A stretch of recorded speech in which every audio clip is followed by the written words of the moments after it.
माड़ी माड़ी सोना मेरा जोत जगावे सोना मेरा जोत जगावे ले फुलकारी जोत जगावे साड़ी मुकले साड़ी जोत जगावे साड़ी मुकले साड़ी मुकले साड़ी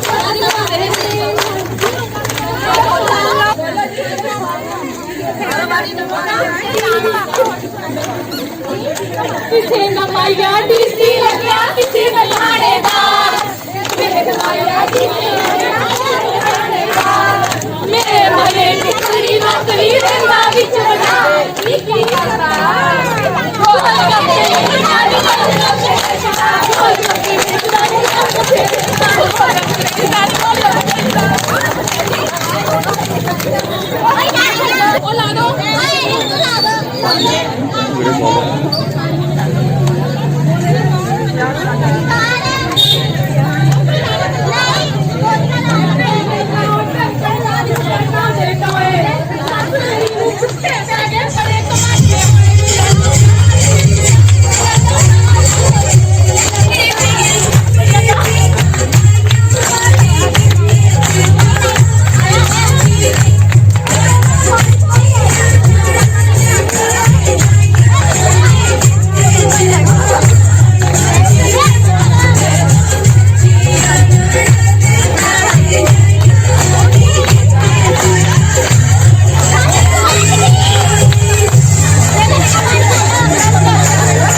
ਸਾਡੇ ਪਿੰਡ ਜਹਾਨ ਕਿਲਾ ਵਿੱਚ ਤੀਆਂ ਦੇ ਤਿਉਹਾਰ ਦੇ ਆਉਣ ਦੇ ਲਈ ਅਸੀਂ ਸਭ ਦਾ ਨਿੱਘੇ ਦਿਲ ਨਾਲ ਸਵਾਗਤ ਕਰਦੇ ਹਾਂ।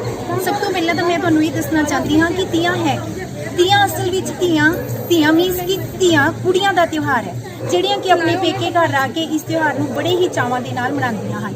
ਧੀਆਂ ਜਦੋਂ ਸਹੁਰੇ ਘਰ ਜਾਂਦੀਆਂ ਹਨ ਤਾਂ ਉਹਨਾਂ ਦੇ ਪ੍ਰਾਹੁਣੇ ਬੜੇ ਹੀ ਚਾਅ ਦੇ ਨਾਲ ਉਹਨਾਂ ਦੇ ਲਈ ਰੰਗ ਬਰੰਗੀਆਂ ਪੱਖੀਆਂ, ਪਰਾਂਦੇ ਤੇ ਹੋਰ ਬਹੁਤ ਸਾਰੀਆਂ ਪੀੜ੍ਹੀਆਂ ਸੁੰਦਰ ਰੰਗ ਦੀਆਂ ਲੈ ਕੇ ਆਉਂਦੇ ਹਨ। ਪਰ ਹੁਣ ਜ਼ਮਾਨੇ ਦੇ ਹਿਸਾਬ ਦੇ ਨਾਲ ਜਿਹੜਾ ਤੀਆਂ ਦਾ ਤਿਉਹਾਰ ਹੈ ਉਹ ਘਟਦਾ ਜਾ ਰਿਹਾ ਹੈ। ਪਰ ਅਸੀਂ ਦੇਖਦੇ ਹਾਂ ਕਿ ਫਿਰ ਮੁੜ ਕੇ ਸਾਡਾ ਜਿਹੜਾ ਦੁਆਰਾ ਸੱਭਿਆਚਾਰ ਹੈ ਸ਼ੁਰੂ ਹੋ ਚੁੱਕਾ ਹੈ। ਉਹ ਕਿਸ ਤਰ੍ਹਾਂ? ਕਿਉਂਕਿ ਅੱਜ ਦੀਆਂ ਜਿਹੜੀਆਂ ਨੂੰਹਾਂ ਧੀਆਂ ਹਨ ਉਹਨਾਂ ਨੇ ਦੇਖਿਆ ਹੈ ਕਿ ਸਾਡਾ ਸੱਭਿਆਚਾਰ ਜਿਹੜਾ ਹੈ ਬੜਾ ਹੀ ਪਿਛੋਕੜ ਜਾ ਰਿਹਾ ਹੈ। ਇਸ ਕਰਕੇ ਮੁੜ ਕੇ ਸਾਡੇ ਪਿੰਡ ਦੀਆਂ ਕੁੜੀਆਂ ਨੇ, ਧੀਆਂ ਨੇ, ਸਭ ਨੇ ਮਿਲ ਕੇ, ਨੂੰਹਾਂ ਨੇ ਇਹ ਪ੍ਰੋਗਰਾਮ ਜਿਹੜਾ ਹੈ ਰੰਗਾਰੰਗ ਪੇਸ਼ ਕੀਤਾ ਹੈ। ਤੀਆਂ ਦੇ ਵਿੱਚ ਜਿਹੜੀਆਂ ਕੁੜੀਆਂ ਹਨ ਜਦੋਂ ਸਹੁਰੇ ਘਰ ਜਾਂਦੀਆਂ ਹਨ ਤਾਂ ਬੜੇ ਚਾਅ ਦੇ ਨਾਲ, ਕਿਉਂਕਿ ਪੁਰਾਣੇ ਸਮਿਆਂ ਦੇ ਵਿੱਚ ਕੀ ਹੁੰਦਾ ਸੀ ਕਿ ਜਿਹੜੀਆਂ ਘਰ ਦੀਆਂ ਸਵਾਣੀਆਂ ਹੁੰਦੀਆਂ ਸਨ, ਔਰਤਾਂ ਹੁੰਦੀਆਂ ਸਨ, ਉਹ ਹਰ ਸਮੇਂ ਆਪਣੇ ਘਰ ਦੇ ਕੰਮਾਂ ਕਾਰਾਂ ਵਿੱਚ ਰੁੱਝੀਆਂ ਰਹਿੰਦੀਆਂ ਸਨ। ਉਹਨਾਂ ਨੂੰ ਬਾਹਰ ਨਿਕਲਣ ਦਾ ਮੌਕਾ ਹੀ ਨਹੀਂ ਦਿੱਤਾ ਜਾਂਦਾ ਸੀ। ਇਸ ਕਰਕੇ ਬਜ਼ੁਰਗਾਂ ਨੇ ਕੀ ਰੀਤ ਬਣਾਈ ਕਿ ਇੱਕ ਰੀਤ ਬਣਾ ਦਿੱਤੀ ਜਾਵੇ ਤਾਂ ਜੋ ਜਿਹੜੀਆਂ ਧੀਆਂ ਹਨ, ਜਿਹੜੀਆਂ ਨੂੰਹਾਂ ਹਨ, ਉਹ ਘਰ ਤੋਂ ਬਾਹਰ ਆ ਕੇ ਆਪਣੇ ਆਪ ਨੂੰ ਪੇਸ਼ ਕਰ ਸਕਣ, ਉਹ ਵੀ ਘਰ ਦੀ ਚਾਰਦੀਵਾਰੀ ਤੋਂ ਬਾਹਰ ਨਿਕਲ ਕੇ ਇਸ ਹਵਾ ਨੂੰ ਮਾਣ ਸਕਣ। ਇਸ ਕਰਕੇ ਇੱਕ ਪਿੱਪਲ ਦੀ ਛਾਵੇਂ ਪਿੰਡ ਦੀ ਸਾਂਝੀ ਥਾਂ ਦੇ ਵਿੱਚ ਤੀਆਂ ਦਾ ਤਿਉਹਾਰ ਜਿਹੜਾ ਸੀ ਮਨਾਇਆ ਜਾਣ ਲੱਗ ਪਿਆ ਸੀ। ਅੱਜ ਅਸੀਂ ਵੀ ਉਸੇ ਮਾਹੌਲ ਨੂੰ ਦੁਬਾਰਾ ਤੋਂ ਫਿਰ ਆਪਣੇ ਪਿੰਡ ਵਿੱਚ ਪੇਸ਼ ਕਰ ਰਹੇ ਹਾਂ। ਇਹ ਸਾਡਾ ਸੱਭਿਆਚਾਰ ਸਭ ਨੂੰ ਕਿਸ ਤਰ੍ਹਾਂ ਦਾ ਲੱਗਾ ਸਾਨੂੰ ਜ਼ਰੂਰ ਦੱਸਣਾ। ਧੰਨਵਾਦ ਜੀ।